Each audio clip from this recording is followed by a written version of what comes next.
नमस्कार त्या ब्रह्मचैतन्यमूर्ती अनेन प्रियतां देवो भगवान् जानकीपति श्रीरामचन्द्र पूर्वेषाम् अस्माकं कुलदैवतं श्रोता भक्ता श्रीराम समर्थ श्रीराम समर्थ श्रीराम समर्थ जय जय रघुवीर समर्थ।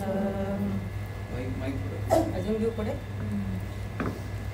प्रभू रामचंद्रांना वंदन करते, गुरूंना, वडिलांना, आई वडिलांना आणि आज माझ्यासमोर बसलेले वयानी मानानी ज्ञानानी सुद्धा मोठे असणारे सर्व श्रोते यांना वंदन करते। आणि आज ओक दादा बहिणींनी माझ्यावर जी जबाबदारी दिलेली आहे ती पार पाडण्याचा मी प्रयत्न करणार आहे। ओक दादा बहिणींचं मला खरंच कौतुक वाटतं की गेले इतके 33 वर्ष काहीतरी म्हणाले मला ते काल की राम जन्मोत्सवाचा उत्सव ते साजरा करतात आणि अशा या स्पर्धा आणि कार्यक्रम, ह्या कार्यक्रमाची तर मी गेले 4 वर्ष झाले मी साक्षीदार आहे। 1 वर्ष मी परीक्षक म्हणून आलेली होते रामरक्षेसाठी आणि आता त्यांनी सांगितलं की मला वहिनीने जेव्हा सांगितलं की संत मीरा यांच्या बंद आहे माझा आवाज असाही बिना माहिती येतोय त्यामुळे काही गरज नाहीये। चालू आहे ना पण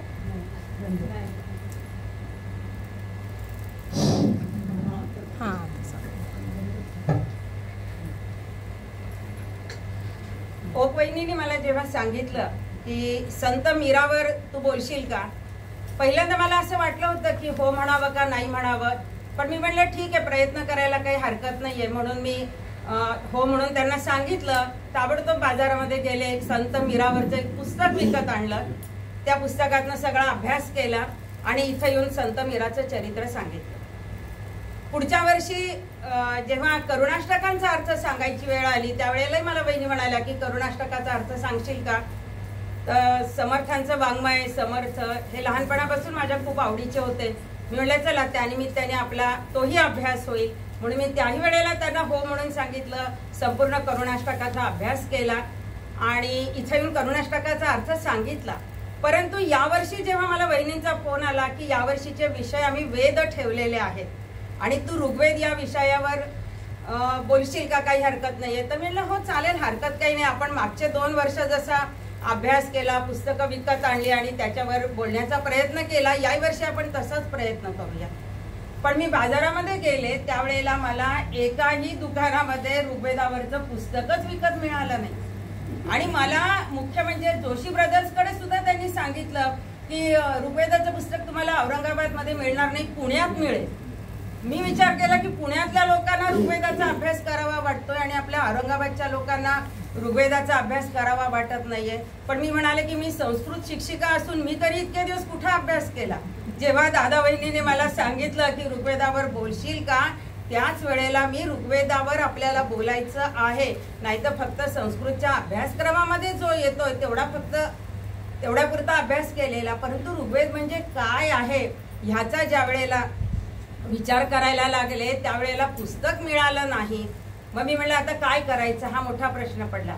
त्यावेळेला आपल्या घरामध्ये असलेलं जे काय म्हणायचं ज्ञानपीठच म्हणेल मी त्याला, जे यूट्यूब आणि गुगलवर आपल्याला सर्च केल्यावर मिळतं ते समोर दिसलं, पण त्याच्यावर विश्वास ठेवावा का न ठेवावा हाही पुन्हा मोठा प्रश्न होता माझ्यासमोर।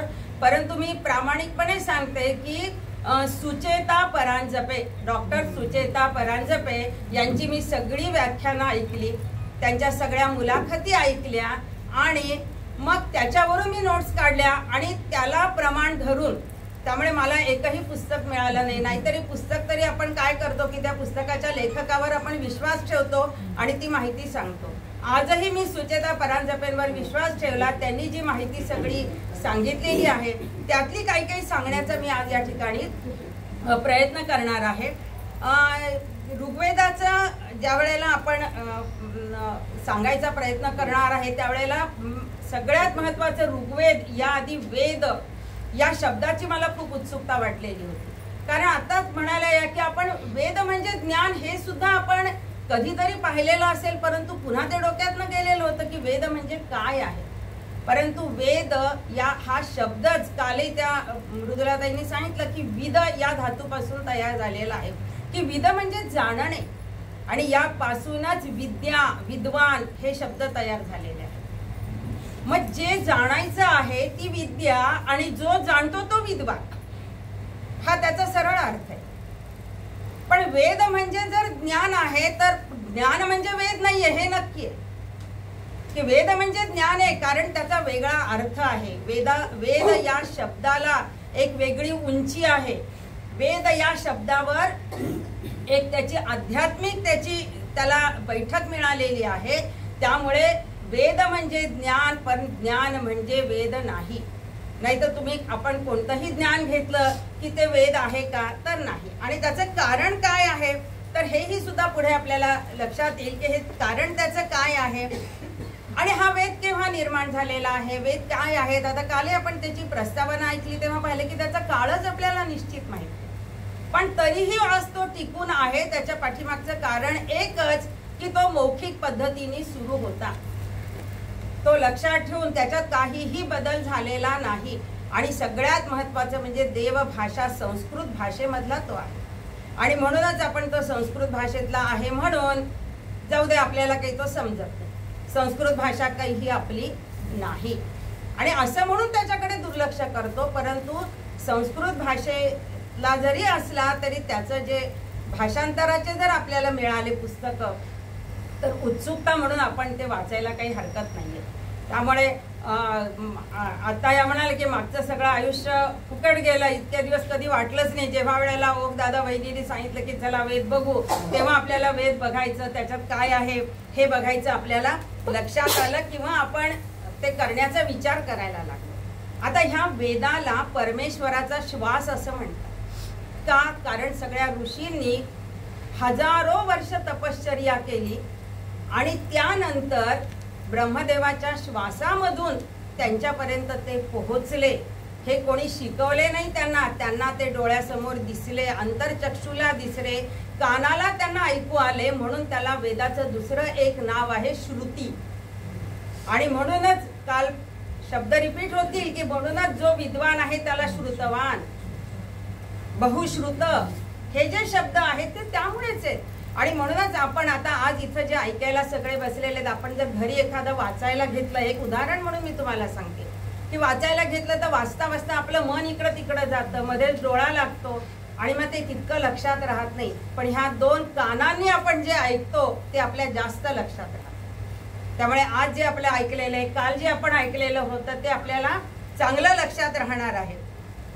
आणि सगळ्यात महत्वाचं म्हणजे ह्या वेदाला महत्व का आहे ह्याचं अजून एक कारण आहे की ब्रह्मदेवाच्या श्वासामधून निघाल्यानंतर या ऋषींपर्यंत जे वेद आलेले होते ही माहिती नव्हती, ते ज्ञान होतं. आता मी जर असं सांगितलं की बर्फगार असतो किंवा अग्नी हा गरम असतो, उष्ण असतो, ही मी तुम्हाला माहिती सांगते, पण प्रत्यक्ष तुम्ही त्याला जर हात लावून बघितला तर त्याची उष्णता किती आहे, त्याचा थंडपणा किती आहे हे ज्ञान आहे.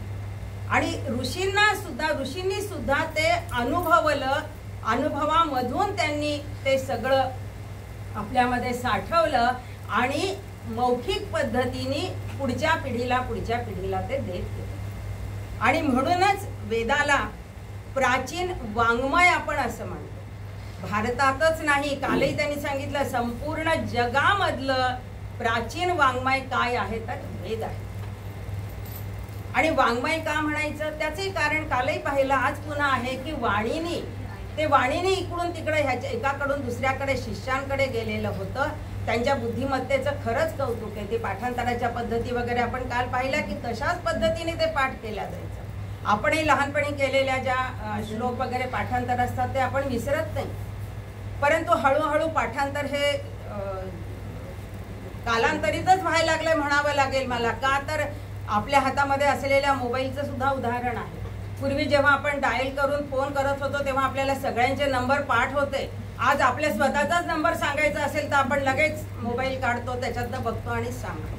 का, कारण लक्षात ठेवायचंच नाही ना, सगळं आपल्याला आयतं समोर मिळायला लागलेलं आहे. हा त्या काळामधल्या आणि आजच्या काळामधल्या बुद्धिमत्तेतला फरक आहे. बुद्धिमत्तेतला म्हणता येणार नाही मला, बुद्धिमत्ता तीच आहे, परंतु आपण तिला ट्रेनिंग तसं देत नाहीयेत, आपण त्याच्यावर संस्कार तसे आपण करत नाहीत.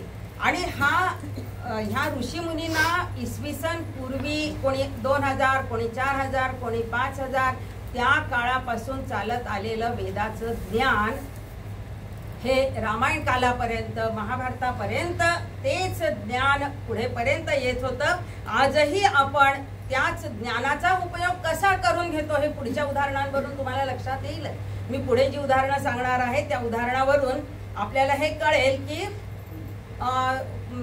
त्या वेदांमधलीच आपण सगळ्या गोष्टी आज वापरायला लागलेलो आहे. परंतु आता वेद म्हणलं की आपल्या डोळ्यापुढे नाव येतं ते व्यासांचं नाव. वेद व्यास आपण त्यांना म्हणतो. त्याच्या पाठीमागे सुद्धा काय कारण आहे तर आधीचे सगळे ऋषी मुनी हे त्यांच्या बुद्धिमत्तेनुसार प्रत्येक वेद त्यांचा तोंडामध्ये मुखपाठ असलेला त्या पाठांतराच्या पद्धतीनुसार त्यांनी पाठ केलेला असा होता. परंतु व्यासांच्या काळामध्ये व्यासांच्या असं लक्षात आलं की एवढी मोठी ज्ञान राशी, एवढी मोठी वेदांची ज्ञान राशी ही पुढेपर्यंत जर न्यायची असेल तर आपल्याला त्याचे भाग करणं गरज आहे, त्याचे व्यास करणं गरज आहे. आणि म्हणून व्यासांनी त्याचे 4 भाग केले, ऋग्वेद, यजुर्वेद, सामवेद आणि अथर्ववेद. आणि ते आपल्या शिष्यांना दिले. हा ऋग्वेद जो आहे तो पहिला नावाच्या शिष्याला त्यांनी दिला. यजुर्वेद जो आहे तो वैशंपायनांना दिला. सामवेद जैमिनीला दिला आणि अथर्ववेद हा सुमंतू यांना दिला. आणि त्यानंतर सुद्धा ज्या वेळेला पुढे वेद सगळ्यांपर्यंत पोहोचवण्यासाठी म्हणून शाकल नावाच्या ऋषींनी त्याचं संहिता तयार केली. संहिता ह्याचा अर्थ काय? एकत्रीकरण. कारण सगळीकडे विखुरलेले होते, हे एका जवळ नव्हतं ना, अनेकांच्या जवळ ते ज्ञान होतं आणि ते प्रत्येकापर्यंत जावं असं व्यासांना वाटलं. म्हणून त्यांनी त्याचे भाग केले आणि मग शाकलनी त्याचं सगळ्याचं संग्रहित संहिता केली, एकत्रीकरण केलं. आता आपण पुढचे सगळे दिवस 4ही वेदांचं बघणार आहोत. परंतु थोडीशी तोंड ओळख की ऋग्वेदामध्ये काय आहे. स्तुती आहे हे तर आपण काल बघितलं, सगळ्या देवतांच्या स्तुती आहे. आपण ज्या देवतांच्या स्तुती स्त्री सूक्त, पुरुष सूक्त, अथर्वशीर्ष म्हणतो या सगळ्या वेदांमधनंच आलेल्या आहेत. पण आम्हाला वेद काही माहित नाही, आम्हाला संस्कृत म्हणता येत नाही असं आपण ठामपणे सांगतो, कारण आळस करून आपण हे अभ्यास करत नाही, हे वाचत नाही म्हणून. आणि ह्या ऋग्वेदामध्ये नुसत्या देवतांच्याच नाही तर संपूर्ण भौगोलिक स्थिती, प्राणी पक्षी सगळ्यांवर सूक्त केलेले आहेत. आता हे सूक्त म्हणजे काय हेही पुढे येईल. पुढे यजुर्वेद, हा यजुर्वेद जो आहे तो यजस म्हणजे यज्ञ, यज्ञासाठी ज्याचा उपयोग केला जातो, ज्या ऋचांचा उपयोग केला जातो. परंतु या यजुर्वेदामधल्या सगळ्या ऋचा या गद्य होत्या आणि ऋग्वेदामधल्या सगळ्या या छंदात्मक पद्यात्मक होत्या की ज्या म्हणायला सोप्या जातात. आपण अनुष्टुप छंदातले रामरक्षा ताबडतोब पाठ करतो. असे काल तिने सांगितले 7-8 छंद सांगितले होते, गायत्री छंद, अनुष्टुप छंद, या सगळ्या. कारण त्या छंदामध्ये तर असेल तर आपल्याला कविता लवकर पाठ होतात पण धडे पाठ होत नाही. का पाठ होत नाही? कारण ते छंदात आहेत आपले, कविता म्हणून ते आपल्याला पाठ होतात. म्हणून ऋग्वेद हा सगळा छंदात्मक आहे. यजुर्वेद मात्र यज्ञासाठी, कारण त्या काळामध्ये यज्ञ ही खूप मोठी संकल्पना होती. आज फक्त अग्निहोत्र करण्यापर्यंत आणि काहीतरी लग्न कार्य असेल तर यज्ञ करणे इथपर्यंतच आपण आलेलो आहोत. परंतु पूर्वी दररोज यज्ञ, आणि आपल्या रामायणामध्ये आपण अश्वमेध यज्ञापासून सगळे बघितलेले आहेत, पुत्रकामेष्टी यज्ञ आहेत. ही सगळी यज्ञ आणि त्यासाठी असणारे मंत्र हे सगळे यजुर्वेदामध्ये आहेत. सामवेदामध्ये ते मंत्र म्हणायचे कसे त्याचं ज्ञान आहे. म्हणजे आपल्या शास्त्रीय संगीताचं सारेगम पध निसा हे सामवेदापासून आलेलं आहे. सामवेदामध्ये त्याचं मूळ आपल्याला सापडतं. होम हवनासाठी ती काही छंदबद्ध केलेली आहेत आणि काही गद्यात्मक आहे. आणि शेवटचा जो अथर्ववेद आहे त्या अथर्ववेदाला मात्र खूप उशिरा मान्यता मिळाली. कारण काय होतं, तो काळ बदलत गेलेला होता आणि अथर्व वेदामध्ये जे आहे ते तंत्र मंत्र या सगळ्या गोष्टींचा समावेश होत गेला. आणि सगळ्यात महत्त्वाचं म्हणजे रोग निवारण, शत्रुनाश या अशा प्रकारचे सुद्धा मंत्र आपल्या पूर्वी आजी वगैरेच्या काळामध्ये विंचू उतरवण्याचं मंत्र असायचं असे म्हणायचे. विंचू चावला की मंत्र घालून आणा, हे त्याच्यातनंच आलेलं आहे. या अथर्व वेदामधनच ते आलेलं आहे. एवढंच नाही, विवाह मुंज या गोष्टींचे सुद्धा मंत्र अथर्व वेदामध्ये आहेत. आजही आपण ज्या वेळेला विवाहाच्या वेळेला मंत्र म्हणले जातात ते मंत्र अथर्व वेदामधूनच आलेले आहेत. एवढं या वेदाला महत्व आहे. आता ऋग्वेद म्हणजे काय इथं आपल्याला आधी यायचं.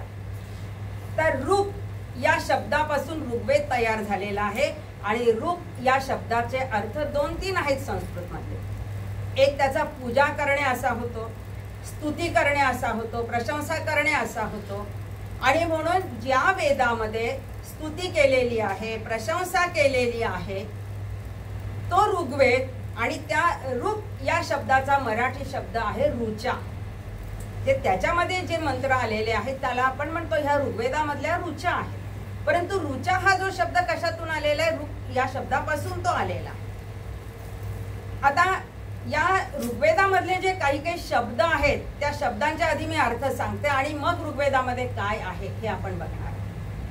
आता हे ऋग्वेद कोणी लिहिलेलं आहे. आता ऋग्वेद या एकाच शब्दावर आपण बघणार आहोत की ऋषींनी लिहिलेले आहे. मग ऋषी कोणाला म्हणायचं. तुम्ही आम्ही ऋषी आहोत का, किंवा जो जपतप करतो तो ऋषी आहे का, तर नाही. किंवा आपल्या डोळ्यासमोर ऋषी म्हणलं की डोक्यावर जटा बांधलेल्या, दाढी वाढलेली, अंगात वल्गले घातलेली आणि कुठंतरी वनामध्ये जाऊन तो तपश्चर्या करत बसलेला आहे असा ऋषी आपल्या डोळ्यासमोर, कारण आपले चित्र ते डोळ्यासमोर आहे. परंतु वेद काळामधले ऋषी असे त्यांचं ते राहणीमान होतं. आता जसं साडीवरून पंजाबी ड्रेसवर आलेले आहेत सगळेजण, तसे ते त्या काळामधलं राहणीमान ते होतं की त्यांनी डोक्यावर जटा बांधायच्या आणि दाढी वाढलेली असायची. बाकी जप तप हे तर त्यांचं असायचंच, ते तर त्यांचं नित्य कर्म होतं.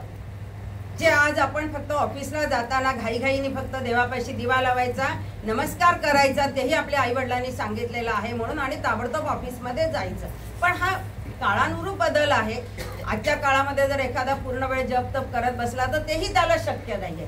त्यामुळे हेही बदल आपल्याला स्वीकारावेच लागतील. परंतु हे बदल स्वीकारत असताना आपल्याला याचाही विसर पडू द्यायचा नाही. आणि हे जे ऋषी होते हे सुद्धा संसारी होते, त्यांचीही लग्न झालेली होती, तेही जीवनाचा आनंद घेणारे होते. आता ते जीवनाचा आनंद घेणारे होते हे आपल्याला कशावरून आपण सांगू शकतो. ह्या सगळ्याला पुरावे त्यांच्या ऋचा याच आहेत. काल त्यांनी मृदुलताईने एक उदाहरण सांगितलेलं होतं की त्यांना रात्री हा अग्निहोत्र करावं लागायचं, होम हवन करावं लागायचं. का, कारण उजेड आपल्याला आवश्यकता असायची म्हणून. कारण त्या काळामध्ये काड्याची डबी, लायटर किंवा पंखे, किंवा आता तर आपल्याला इन्व्हर्टर, ते इन्व्हर्टर 1 मिनिट बंद असले की आपला श्वास लगेच गुदमरायला लागतो. तर हे त्या काळात नव्हतं. त्यामुळे त्यांना निसर्गावरच अवलंबून राहावं लागायचं. आणि म्हणून ते वाट कोणाची बघायचे, उषा. काल त्यांनी उल्लेख केलेला होता उषा. उषा म्हणजे काय आहे, उषा जी आहे ही त्याची मूळ देवता. आणि सूर्य उगवण्याच्या पूर्वी ती उषा येते. आणि प्रत्येक ऋषींना ती कवी कल्पना आहेत सगळ्या त्यांच्या डोळ्यासमोर. आता कवी सुद्धा कविता करतो म्हणजे काय करतो, त्याच्या डोळ्यासमोर ते चित्र कसं दिसेल हे तो शब्दामध्ये मांडतो. त्या ऋषींना सुद्धा ती उषा कशी दिसली होती, 2 प्रकारांनी दिसलेली होती. 2 ऋषींना वेगळी वेगळी. एका ऋषीला आई आणि मुलगा, दुसऱ्या ऋषींना प्रेयसी आणि प्रियकर, म्हणजे ते रसिक होते. त्या काळामधले ऋषी सुद्धा रसिक होते, नुसतं जप तप आणि मंत्र तंत्र करणारे ते नव्हते. हे झाले त्या काळातले ऋषी. ऋग्वेदामध्ये अजून एक शब्द येतो मंडल किंवा मंडळ, असं दोन्ही म्हणतात त्याला. ते मंडळ म्हणजे काय आहे, नवीन जो अभ्यास करतो त्याला मंडळ या शब्दाचा अर्थ कळावा.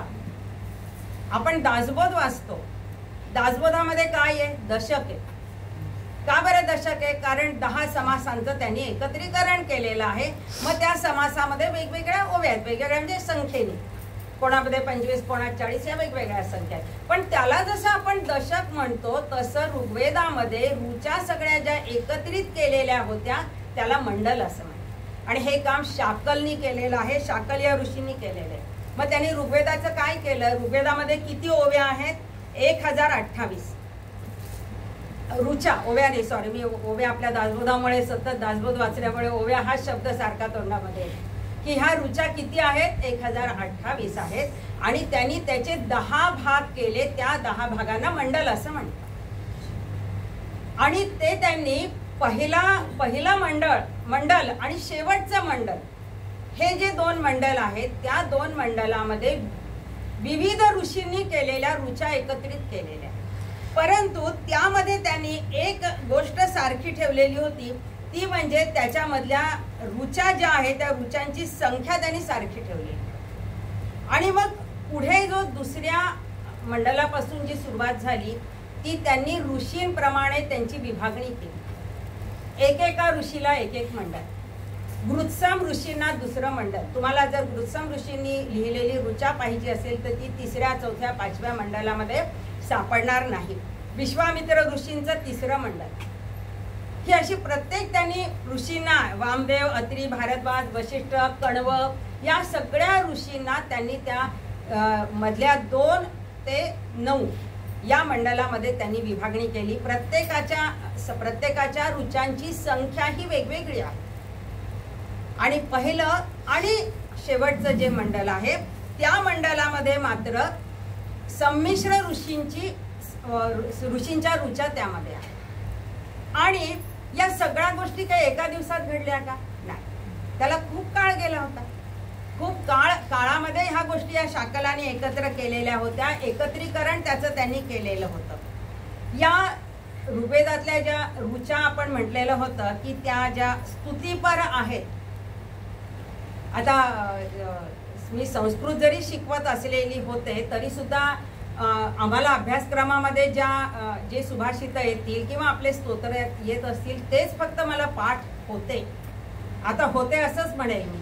थोडे डोळ्यापुढे घेतले तर मग पुन्हा वाचता येतील. परंतु आता आपण ऋग्वेदाबद्दल सांगतो आहोत तर निदान संस्कृतच्या आपल्याला त्याच्यामधल्या 1-2 ऋचा तरी सांगता आल्या पाहिजेत. म्हणून मी आज मुद्दाम त्या लिहून आणलेल्या होत्या. आता पहिल्या ऋग्वेदामधली पहिली ऋचा पहिल्या ऋचेच्या आधी आपण ऋग्वेदामधल्या या ऋचा ज्या आहेत त्या कशावर आहेत हे आपण पाहिलेलं होतं. परंतु अग्नी, वायू, वरुण, इंद्र, विश्वदेव, मरुत, प्रजापती, सूर्य, उषा, पूषा, सविता या सगळ्या देवतांवर त्यांनी ऋचा केलेल्या. मग ही उषा जिच्यावरचं वर्णन आपण आत्ताच ऐकलं की 2 ऋषींना ती वेगवेगळी दिसलेली होती, तर तिच्यावर केलेली एक ऋचा बघा, मला स्वतःला ती खूप आवडली की पूषा धनंजयो धाता सुषेण सुरुचिस्तथा धृताची गौतमश्चेती तपो मासम नयंतमी पूषा तोषाय मे भूयात सर्व पाप नोदनात सहस्रकर संवित समस्ता शांतरांतरा. हे तिचं केलेलं वर्णन आहे त्या पूषाचं. या अश्विन आणि ही पूषा म्हणजे कोण आहे, ही एक देवताच आहे जी सूर्याच्या रथावर अश्विन महिन्यामध्ये आरूढ असते. आणि तिला पूषा का म्हणलेलं आहे, कारण ती पोषण करणारी आहे. अन्नधान्याचंही पोषण करणारी आहे, माणसाचंही, प्राणीमात्रांचंही ती पोषण करणारी आहे. आणि म्हणून तिला म्हणलेलं आहे, काय म्हणलेलं आहे की माझं पाप नोदनात, माझं तू पाप नष्ट कर. जे काय मी केलेलं असेल ते पाप नष्ट कर आणि तू अन्नामध्ये राहा.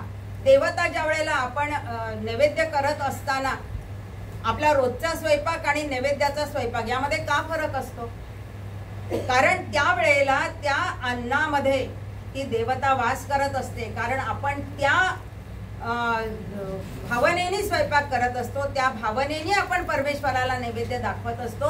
आणि म्हणून या पूषाला सुद्धा त्या ऋषींनी असं सांगितलेलं आहे की तू या अन्नामध्ये वास कर, सर्व प्राणी मात्रांमध्ये वास कर, की जेणेकरून मी बलवान होईल. आणि म्हणून त्यांचं आयुष्य इतके वर्ष होतं.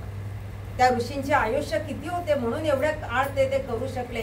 इथं आपल्याला 50शी आली की गुडघ्यांपासून सुरुवात होती ते केसापर्यंत जाऊन पोहोचते, कारण आपण तेवढी तपश्चर्याच केलेली नाहीये. आता या ऋग्वेदामधल्या ज्या देवता आहेत त्या एकेका देवतांबद्दल आपण बघूया की अग्नी ही त्यांची सगळ्यात प्रमुख देवता होती. त्याचे कारण 2-3 होते. आता पहिलं तर उजेडाशिवाय आपण काही करू शकत नाही. एवढंच नाही तर मातीची भांडी भाजणे, अन्न शिजवणे, या सगळ्या गोष्टीसाठी त्यांना अग्नी हा अगदी आवश्यक होता. आणि म्हणून ही अग्नी त्यांची सगळ्यात प्रमुख देवता होती. आणि हा अग्नी ते प्रज्वलित कसा करत असत? काल आपण थोडंसं बघितलं की वणवा कुठं जर पेटलेला असेल तर तिथून ते घेऊन यायचे, ज्याला आपण धलपी असं म्हणतो. ती धलपी घेऊन यायची, घरामध्ये एका कोपऱ्यामध्ये ती पेटती ठेवायची. काल तर मला ती नवीन माहिती कळाली की अग्नी उसना घेतला जात होता. हे मला माहिती नव्हतं. अग्नी उसना सुद्धा घेतला जात होता, कारण तो आवश्यकच आहे, नाही तर पेटवणार आपण कसा. आणि तो अग्नी सतत प्रज्वलित राहावा ह्याची जबाबदारी त्या घरातल्या व्यक्तीवर असायची, की तो कसा राहील त्या ठिकाणी. आणि मग तो राहण्यासाठी तिथं एक कुंड केलं जायचं, त्यालाच आपण यज्ञकुंड असं म्हणतो. आपण आज जे अग्निहोत्र करतो सूर्यास्ताला आणि सूर्योदयाला, ते वेदामध्येच त्याचं मूळ आहे. आणि त्यामध्ये त्याला प्रज्वलित करण्यासाठी काय घातलं जायचं? मग तूप. तूप कुठून? घरामध्ये सगळं पशु केवढे असायचे, या सगळ्या पशूंचं निघालेलं दूध, तूप हे त्यांना प्रज्वलित करण्यासाठी दिलं जायचं. आणि घे आणि खा, घे आणि धर असं नाही, मंत्र म्हणत त्यांना खाऊ घातल्यासारखं ते तूप आणि दूध त्यांना दिलं जायचं. आज सुद्धा जर आपण कुठला होम हवन करत असू तर ते गुरुजी सांगतात की कसं टाकायचे तूप त्या अग्नीमध्ये, आपल्याला कसं टाकायचंय. पूर्ण धार ओतायची नाही आपण, त्यांचंही पोट भरेल असं कोणत्या बोटाने हे बोट त्याला लागू दिलं, हे सगळं वेदामधूनच आलेलं. मग वेद आपल्या किती जवळ आहे, कशामध्ये? कृतीमध्ये, पण इथं नाहीये, कारण आपल्याला त्याची माहिती नाहीये. आणि म्हणून आणि हे सगळं करत असताना ते अग्नीकडून काहीतरी मागून घेत असत. काय मागायचे? त्याची सुद्धा एक ऋग्वेदामधल्या 10 मंडलामधल्या पहिल्या ऋचा ज्या आहेत त्या अग्नीवरच आहे. आणि त्यातली पहिली ऋचा जी आहे, ओम अग्निमिळे पुरोहितम यज्ञस्य देव मृत्विजम होतारम रत्नधातमम. रत्नधातमम, हे अग्नी तुला तर प्रसन्न करतोय, परंतु तू मला काय दे? रत्न दे. रत्न म्हणजे सोने चांदी रत्न, हे रत्न नाहीये त्यांचं. त्यांचं रत्न काय आहे? आरोग्याचं आहे, ज्ञानाचं आहे, ऐश्वर्याचं आहे. हे रत्न मला दे असं ते सांगायचे. ह्या सगळ्या ऋग्वेदामधल्या अग्नी ही जशी प्रमुख देवता आहे, तशीच ऋग्वेदामधली इंद्र ही सुद्धा प्रमुख देवता आहे. एवढंच नाही तर त्या काळामध्ये ज्या वेळेला लढाया होत असत, कारण समाज आला की शत्रू आलाच त्या ठिकाणी, त्या लढायांच्या वेळेला इंद्र हा त्यांचा सेनापती असायचा. हा इंद्र त्यांना संपूर्ण मार्गदर्शन करत होता. आणि युद्ध करत असताना त्यांचा रथ असायचा, बाण असायचे. मग त्या वेळेला त्या बाण कसा तयार करायचा, किंवा बाणाला समोरचं जे टोक असतं, किंवा रथाचे चाक कसे तयार करायचे, हे सगळं ज्ञान त्या काळामधल्या लोकांना होतं. कारण त्याशिवाय ते तयार कसे करणार? आता लोखंडापासून हे तयार करणं ही प्रक्रिया एवढी सोपी नाहीये. खाणीतलं लोखंड काढायचं, त्याच्यावर कोणकोणत्या प्रक्रिया करायच्या, आणि मग त्यापासून त्याला अग्नीमध्ये वितळवून जो पाहिजे त्या साच्यामध्ये आपल्याला ते तयार करून घ्यायचं आहे. त्यामुळे ऋग्वेदामध्ये इंद्रावर सुद्धा खूप सूक्त आहेत. आणि ऋग्वेदातल्या स्त्रियांवर जेव्हा बोलणार आहे तेव्हा मी हेही सांगणार आहे की इंद्राच्या घरामधील इंद्राची आई, इंद्राची पत्नी इंद्राणी आणि इंद्राची सून या तिघींनी स्वतः रचलेली आहे. म्हणजे ऋग्वेदामधल्या स्त्रिया या सुद्धा ऋचा रचत होत्या. या ऋग्वेदामधल्या देवतांमध्ये आपण बाकीच्या देवतांचं नुसती नावं बघितली, परंतु इंद्र आणि अग्नी हे जे प्रमुख देवता आहेत, त्याचबरोबर अश्विनी कुमार हे सुद्धा त्यांचे देवता होते. हे अश्विनी कुमार कोण होते? हे जुळे भाऊ होते. त्यांच्यावर 50 सूक्त रचलेली आहे. आणि ते कोण होते? ते देवांचे डॉक्टर आहेत, वैद्य आहेत ते. आणि त्यांचं काम एकच होतं की संकटामध्ये जो असेल त्याला त्या संकटामधून बाहेर काढणे. तर त्याच्यामध्ये 2-3 वर्णनं मी अशी ऐकली की एका लढाईमध्ये त्या राणीचा पाय मोडला, तर तिला आता पुढे युद्ध करायला जायचं होतं, तर काय करायचं, तर त्या अश्विनी कुमारांनी ताबडतोब त्या ठिकाणी एक लोखंडाची पट्टी बसवून, म्हणजे आज आपण जे करतो नी रिप्लेसमेंट वगैरे ते त्या काळापासून आलेलं आहे, त्यांनी ताबडतोब ते करून त्यांना तिला युद्धाला पुढे पाठवलेलं होतं. एवढंच नाही तर अंधांना दृष्टी देणे, चवन ऋषी आपल्याला माहिती आहे त्यांना तारुण्य देणे, ह्या सगळ्या गोष्टी अश्विनी कुमारांनी केलेल्या आहेत.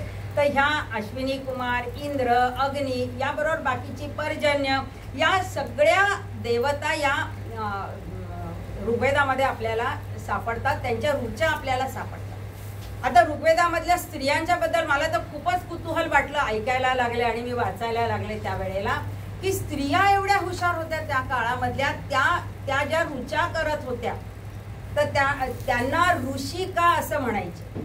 हे ऋषी आणि ह्या कोण आहेत, ऋषिका, स्त्रीलिंगी शब्द, की त्यांनी सुद्धा रुचा रचलेल्या आहेत आणि त्यांनी स्त्रियांनी रचलेली जवळजवळ 21 सूक्त आहेत आणि त्यांच्या अध्यापनामध्ये जे शिकवत असत तर त्यांना आचार्या, उपाध्याया असं म्हणत असत. म्हणजे त्या काळामध्ये सुद्धा स्त्री शिक्षिका होत्या. त्या स्त्री शिक्षिका होत्या म्हणजे काय, त्यांना स्वतःला आधी शिक्षण घ्यावं लागलेलं होतं, तेव्हा त्या दुसऱ्यांना शिकवू शकत होत्या.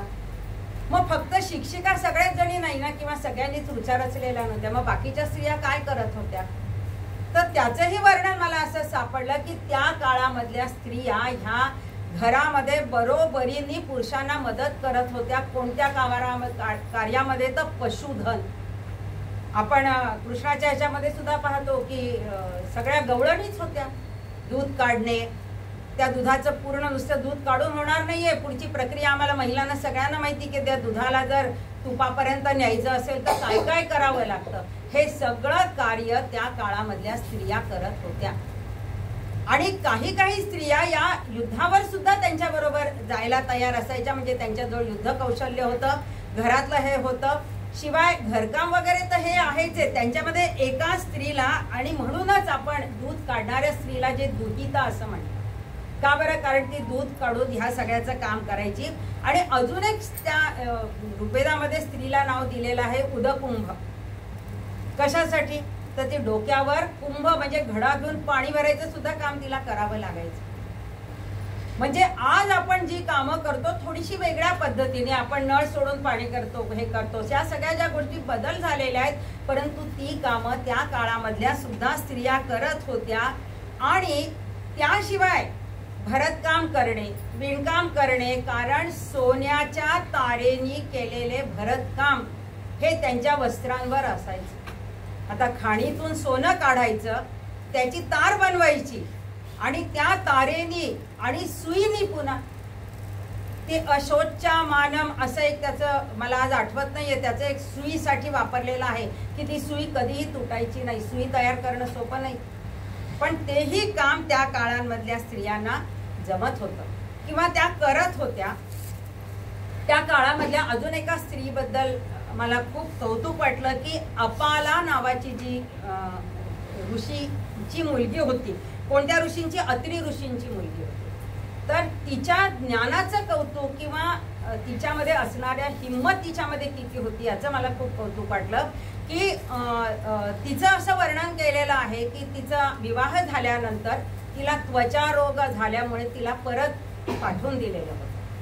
जे ह्या गोष्टी तेव्हाही होतच होत्या, परंतु आई वडिलांकडे तिला मानाने ती ज्ञान संपादन करत होती, ज्ञान देत होती. तर तिने इंद्रावर सगळ्या ज्या रुचा रचलेल्या होत्या त्या रुचांचं ती ज्या वेळेला गायन करत होती त्यावेळेला इंद्र स्वतः त्या ठिकाणी आलेला होता आणि इंद्राने विचारलं की काय तुला काय पाहिजे. आणि इंद्राचं आवडचं सोमरस काल आपण पाहिलं, ते सोमरस सुद्धा त्या विशिष्ट झाडाचं काढायच्या मुळ्या त्याचं ते पिळून काढायचं, मग तो रस, हे सगळं ती काम करत होती. तर इंद्राने विचारलं की तू एवढी माझी स्तुती करायला लागली आहेस तर तुला काय पाहिजे. खरं म्हणजे इंद्र देवता, घाबरायला पाहिजे किंवा तिला काय म्हणजे मागावं, तर तिने केवढी बुद्धिमत्ता आहे. तर तिने काय मागितलं, त्याने विचारलं इंद्राने की तुला मी काय देऊ सांग, मी प्रसन्न झालेलो आहे. तर तिने सांगितलं की माझ्या 3 नापीक जमिनी सुपीक कर. आता ह्या नापीक जमिनी 3 सुपीक का कोणत्या करायच्या? तो म्हणे ठीक आहे. आता प्रसन्न झालेला होता, त्याने विचारलं ठीक आहे मी करून देतो. तर कोणत्या नापीक जमिनी सुपीक करायच्या? तर एक तिने सांगितलं माझ्या वडिलांच्या डोक्यावर केस नाहीये तर ते सुपीक कर. म्हणजे वडिलांची आधी काळजी केली त्याच्या डोक्यावर. तो म्हणे ओके काही हरकत नाही. दुसरं काय सांगितलं, आमच्या घराच्या बाजूला एक जमीन नापीक आहे तर तिला तू सुपीक करून दे. त्यालाही तो हो म्हणाला. आणि तिसरं स्त्री आहे त्यामुळे तिला माता होण्याची खूप इच्छा होती, परंतु आपण पाहिलं की ती त्वचारोग असल्यामुळे ती ताबडतोब परत आलेली होती. तर तिने सांगितलं की माझं उदर सुपीक करून दे. म्हणजेच काय, मला माता करून दे, मी आई झाली पाहिजे असं मला करून दे. तर तीही गोष्ट इंद्राने पूर्ण केली. म्हणजे काय मागावं हे तिने त्यामध्ये म्हणजे बुद्धिमत्तेनुसार तिने आपल्या की मला ह्या 3 गोष्टी पाहिजे आहेत एवढी धीटपणा तिच्यामध्ये होता. आणि त्या धीटपणामुळेच तिने, आणि हा धीटपणा कशामुळे आलेला होता, तिच्याजवळ असलेल्या ज्ञानामुळे आलेला होता. आणि तिने इंद्राकडनं या गोष्टी मागून घेतलेल्या होत्या. आपण गायत्री मंत्र, श्री सूक्त वगैरे हे जे म्हणतो सगळं, हे सगळं अथर्वशीर्ष किंवा मंत्र पुष्पांजली ही सुद्धा ऋग्वेदामधूनच आलेली आहे.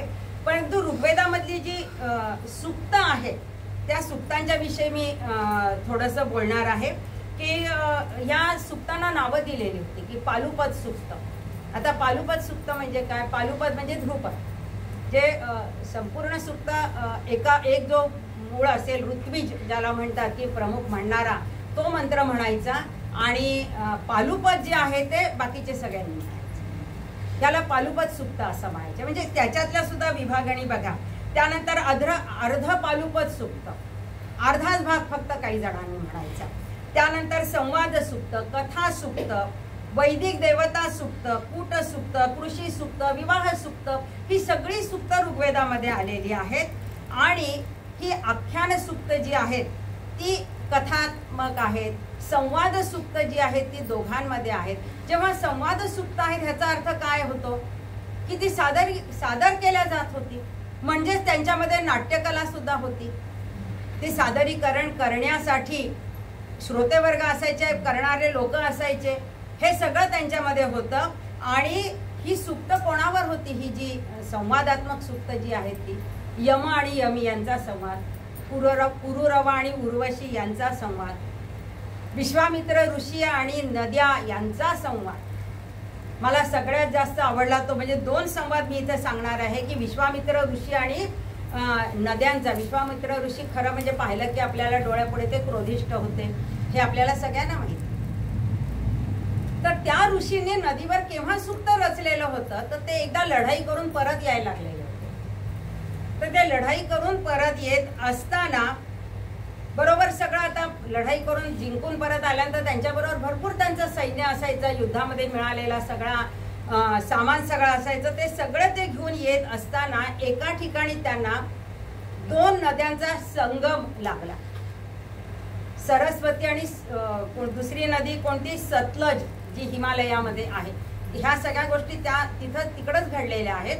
तर त्या ठिकाणी तो संगम ज्या वेळेला लागला तर एवढं मोठं सैन्य आणि तिथले पात्र केवढं आले, ते एवढं आपण ओलांडून तिकडे जाणार कसं?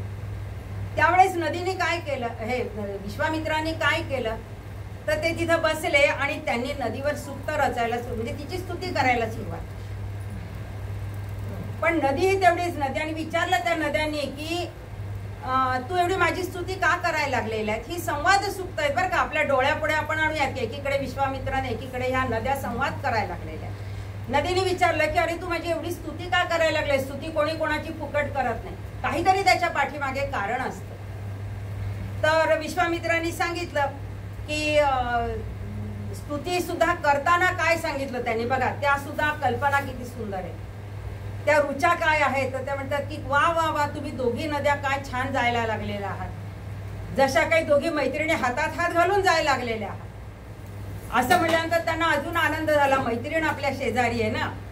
पुन्हा दुसऱ्यांदा ते काय म्हणाले की एखादं गाय आणि वासरू, हे जसे आता वासरू गाईला बिलकुल सोडून जात नाही, त्याला चिपटून चिपटून चिपटून चालत असतं ते भीतीमुळे.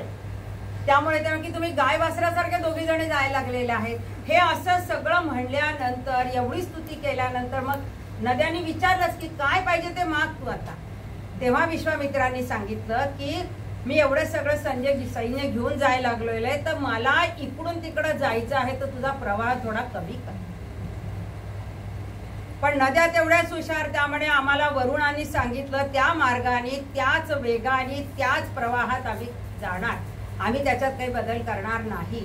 त्यावेळेला वरुणाला सुद्धा विनंती केली.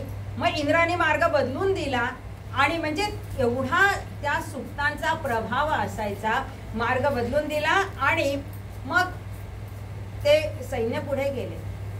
मग नंतर विश्वामित्र म्हणाले की तुम्ही माझ्यासाठी एवढं केलेलं आहे, तर मी आता तुमच्यासाठी काय करू, शेवटी देणं घेणं आहे, मी काय करू तुमच्यासाठी. त्यावेळेला नद्यांनी सांगितलं की तू आमच्यावर अशा रुचारच की ज्या अखंडित सतत राहतील, सगळ्यांच्या सतत त्या वाचनामध्ये येतील आणि आमचं नाव अजरामर राहील, अशा रुचा तू आमच्यासाठी रच. असं म्हणल्यानंतर पुन्हा विश्वामित्रांनी त्या नद्यांवर रुचा रचल्या आणि मग ते आपले सैन्य घेऊन पुढे गेले. हे वसिष्ठ विश्वामित्र हे वेद काळापासून आलेले, रामायणामध्ये रामाला सुद्धा वसिष्ठांनी आणि विश्वामित्रांनी विद्या दिली. हे आपल्याला सगळ्यांना माहिती आहे श्रीरामाचे गुरु कोण होते. आता ह्या ज्या कथा आपण ऐकतो, या कथा ह्या ऋग्वेदामधल्या जरी असलेल्या असल्या तरी सुद्धा आजही आपल्याला तसं ज्ञान देणारे गुरु आपण शोधावेत, इथपर्यंत आपण येऊ शकतो. आता या कथांमध्ये अजून एक कथा खूप सुंदर आहे, नचिकेताची कथा. ती खूप जणांना माहिती सुद्धा असेल किंवा नसेल, परंतु ती नचिकेताची जी कथा आहे की यमाच्या दरबारामध्ये सदेह जाणारा तो होता.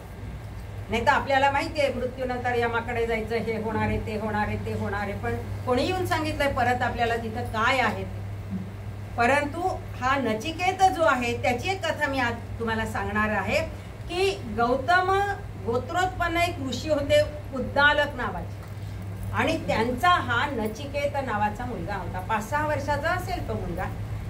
आणि ह्या ऋषींनी काय केलं होतं, एकदा यज्ञ केला आणि त्या यज्ञामध्ये त्यांनी आपलं सर्वस्व ऋत्विजांना दिलं.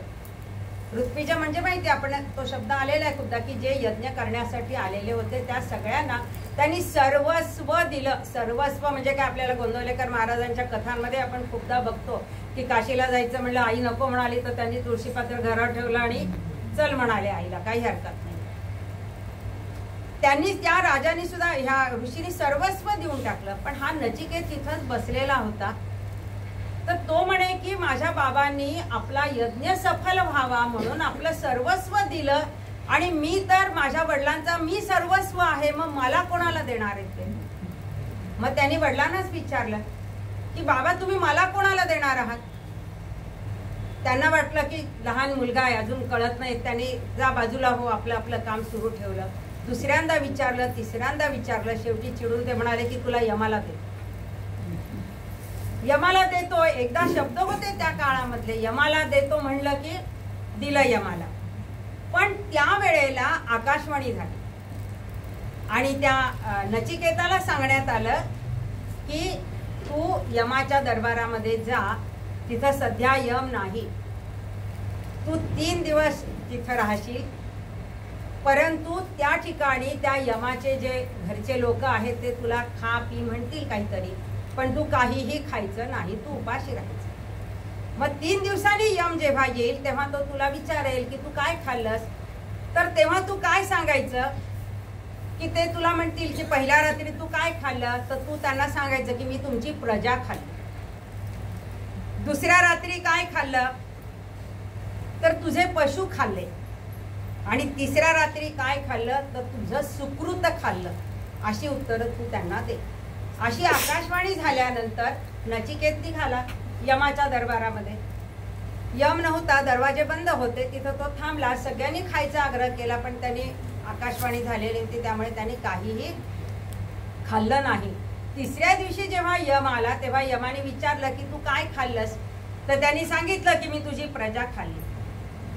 अतिथी बघा ह्याच्यातनं केवढं सुंदर आहे की एक दिवस जर आपल्या घरी उपाशी राहिला तर प्रजेचा क्षय होतो.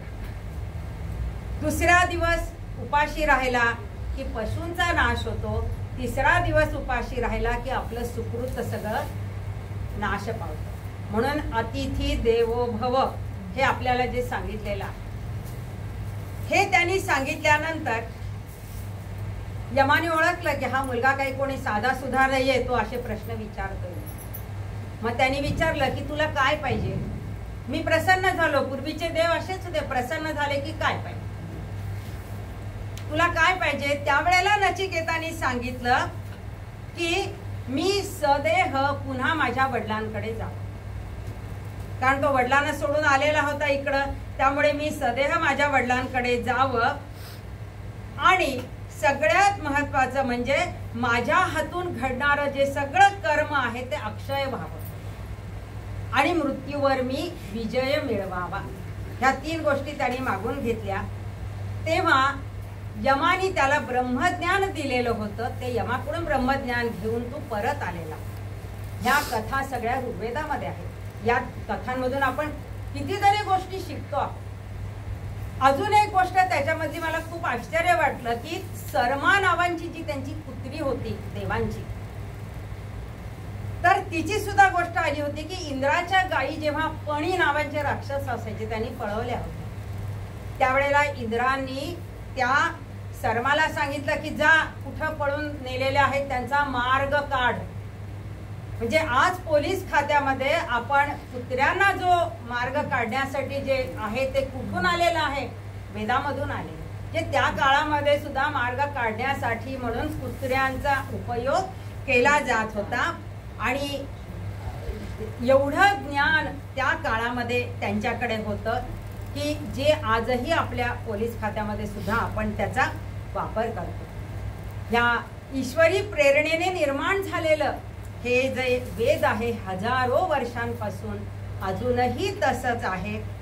हे एकाच गोष्टीमुळे त्याच्याजवळ असलेलं जे महत्व आहे, त्याच्याजवळ जी अध्यात्माची जी त्याची उंची त्याला प्राप्त झालेली आहे आणि मौखिक पद्धतीने ते जे आलेलं आहे, म्हणून तरुण पिढीने याचा सखोल अभ्यास केला तर हा भारतीय तत्वज्ञानाचा आपल्या भारतीय संस्कृतीचा हा जो मानदंड आहे तो मानदंड पुढच्या पिढीपर्यंत जाण्यासाठी नक्कीच उपयोगाला येईल. त्या वेद काळामधल्या ऋषींना आणि प्रभू रामचंद्राला वंदन करते आणि आजची या माझ्याची शेवट मी आज एका प्रार्थनेने करणार आहे. परमेश्वराला आपण प्रार्थना करू आणि मग मी यानंतर थांबते.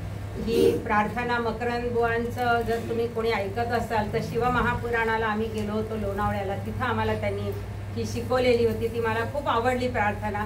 म्हणून मी आज मला वाटतं पहिल्या वेळेला मला कोणीतरी म्हणालं होतं की तुम्ही इथं एखादं म्हणा गाणं वगैरे म्हणून, परंतु गाणं वगैरे आता मी विशारद जरी झालेली असली तरी मी पुन्हा 3-4 वर्षापासून गाणं बंद करून घरी बसलेली आहे. त्यामुळे गाणं म्हणून नाही पण एक प्रार्थना म्हणून मी आज हे सादर करणार आहे आणि मग आपण थांबूया. प्रार्थना देवा तुलाही तू सदा जवळी रहा.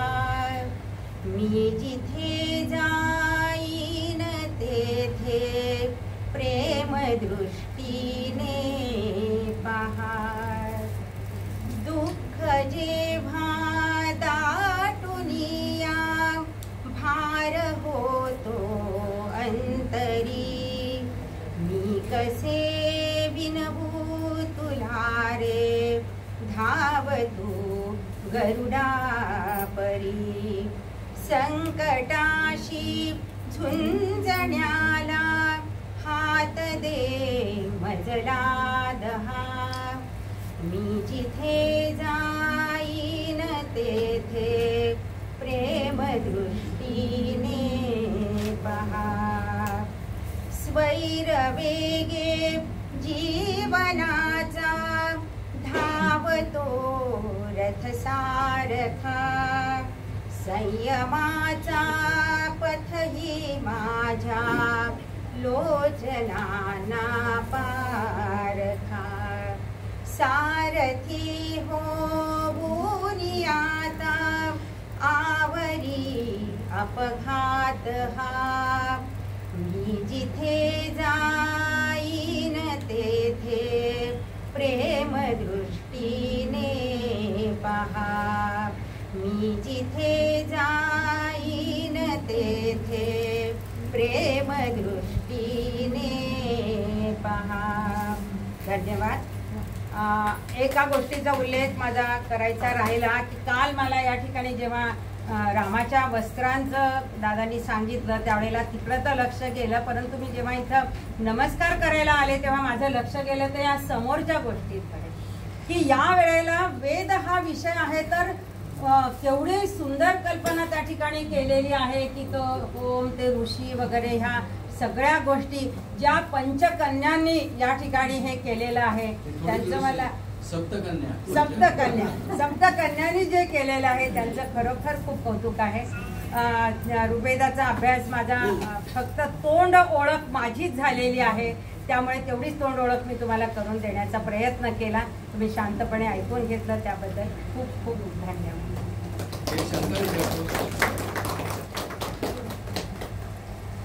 फार पूर्वीच्या काळी आता आपण ऐकलं की या पुढच्या मौखिक नद्या पुढे पुढे पुढे होत आहेत. आज मी तिला अशी काय परिस्थिती आहे रुचांची का